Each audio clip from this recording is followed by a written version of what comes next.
नमस्कार, आप देख रहे हैं वीके न्यूज और मैं युधिष्ठिर उपाध्याय। जब पूरा देश एकजुट होकर कोरोना से जंग लड़ रहा है तो वही कांग्रेस इस संकट की घड़ी में भी अपनी राजनीति चमकाने में लगी हुई है।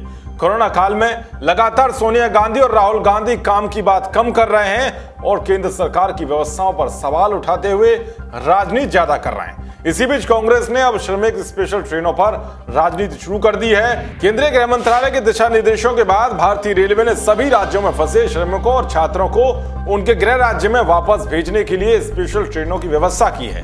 कांग्रेस ने दावा किया है कि सरकार इन मेहनतकश मजदूरों से किराया वसूल रही है, इसीलिए कांग्रेस उन श्रमिकों का रेलवे किराया वहन करेगी।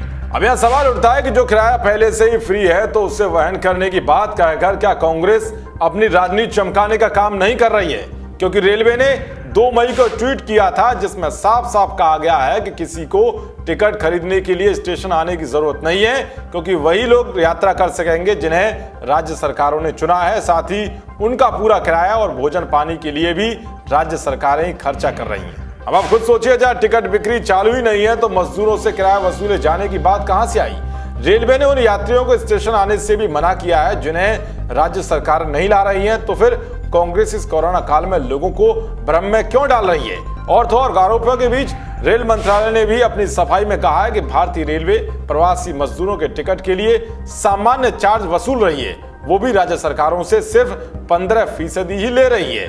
बीजेपी प्रवक्ता ने साफ कहा है कि राज्य सरकारों से केवल 15% किराया लिया जा रहा है, बाकी 85% केंद्र सरकार वहन कर रही है। रेलवे की ओर से कोई टिकट नहीं बेची जा रही है, सिर्फ उन्हीं यात्रियों को ट्रेनों में बैठाया जा रहा है जिनकी जानकारी राज्य सरकारें दे रही हैं। रेलवे की ओर से बयान दिया गया है कि श्रमिक ट्रेन से जब मजदूरों को छोड़ दिया जाता है तो ट्रेन खाली वापस आ रही है। यात्रा के दौरान भी सोशल डिस्टेंसिंग का पालन हो रहा है। हर प्रवासी मजदूर को रेलवे की ओर से मुफ्त खाना और पानी की बोतल दी जा रही है। रेलवे के सूत्रों का कहना है कि प्रवासी मजदूरों की यात्रा पहले ही सब्सिडी पर थी। केंद्र की ओर से ही मजदूरों की स्क्रीनिंग, डॉक्टर, सुरक्षा, रेलवे स्टाफ का खर्च किया जा रहा है। राज्य सरकारें किराए का 15% भार उठा रही हैं। मध्य प्रदेश की सरकार ने भी ऐसा ही किया है। मध्य प्रदेश के मुख्यमंत्री शिवराज सिंह चौहान ने भी 3 मई को ट्वीट करके यह साफ कर दिया था कि श्रमिकों को चिंता करने की जरूरत नहीं है, क्योंकि दूसरे राज्यों से स्पेशल ट्रेन से उन्हें वापस लाने के लिए तैयार हैं और इस संबंध में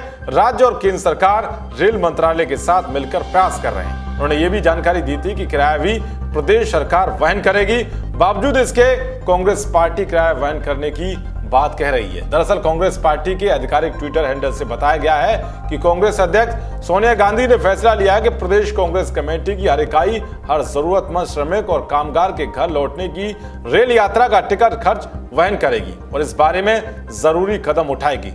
कांग्रेस ने यह भी दावा किया है कि सरकार इन मेहनतकश मजदूरों से किराया वसूल रही है। पार्टी ने इसकी तुलना 1947 के देश विभाजन से कर दी और कहा कि पैदल घर लौट रहे मजदूरों को देखकर यही लगता है कि वैसी ही स्थिति आ गई है। अब आप सोच सकते हैं कि कोरोना काल में किस तरह से कांग्रेस फर्जी में वाहवाही बटोरने में लगी हुई है।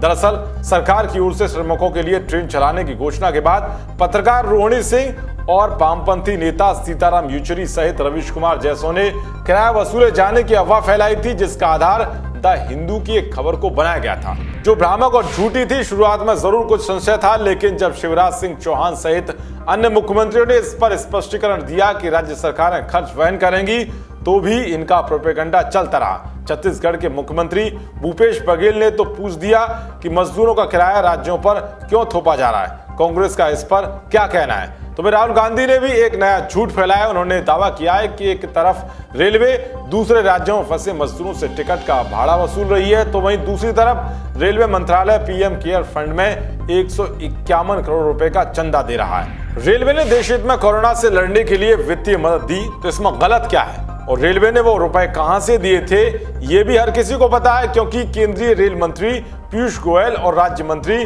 सुरेश अघाड़ी ने एक महीने की सैलरी डोनेट की, जबकि 13 लाख रेलवे पीएसयू कर्मचारियों ने अपनी अपनी एक दिन की सैलरी डोनेट की। ये सब मिलाकर 151 करोड़ रुपए हुए। क्या राहुल गांधी चाहते हैं कि रेलवे के कर्मचारी अपने रुपए से वो सब करें जो कांग्रेस पार्टी चाहती है? उन्होंने रेलवे कर्मचारियों पर ही सवाल खड़ा कर दिया कि उन्होंने पीएम केयर्स में दान क्यों दिया। इस तरह से राहुल गांधी ने 2 झूठ एक साथ फैलाए, एक श्रमिकों को लेकर और दूसरा रेलवे की ओर से पीएम केयर्स में दान देने को लेकर। खैर, देश की जनता भी कांग्रेस की घटिया किस्म की राजनीति को अच्छे से समझ गई है और कांग्रेस ने कोरोना काल में कई बार मोदी सरकार के खिलाफ झूठ फैलाकर जनता को भड़काने की कोशिश की, मगर देश की जनता ने पीएम मोदी पर ही भरोसा जताया।